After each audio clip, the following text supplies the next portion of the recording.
حضرت ادریس علیہ السلام جوان ہوئے تو اللہ تعالیٰ نے آپ کو نبوت سے نوازا اور 30 صحیفے نازل فرمائیں۔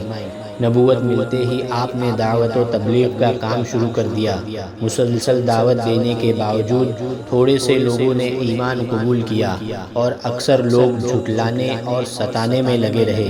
جب لوگوں کا ظلم و ستم حد سے بڑھ گیا تو اللہ تعالیٰ کے حکم سے اہل ایمان کو لے کر بابل سے مصر چلے گئے اور دریائے نیل کے کنارے آباد ہو گئے، اور آخری وقت تک لوگوں کے درمیان انہی کی زبان میں اللہ کا پیغام اور دینی دعوت کا فریضہ انجام دیتے رہے۔ ان کی شریعت اور دعوت کا خلاصہ یہ تھا کہ توحید پر ایمان لاؤ، آخرت کی نجات کے لیے اچھے عمل کرو، تمام کاموں میں عدل و انصاف کرو، ایام 20 کے روزے رکھو، زکوٰۃ ادا کرو، نشہ آور چیزوں سے پرہیز کرو، شریعت کے مطابق اللہ کی عبادت کرو وغیرہ۔ وہ آخری وقت تک لوگوں کو دین کی دعوت اور اچھے کاموں کی نصیحت کرتے ہوئے 365 سال کی عمر میں اپنے خالق حقیقی کے دربار میں پہنچ گئے۔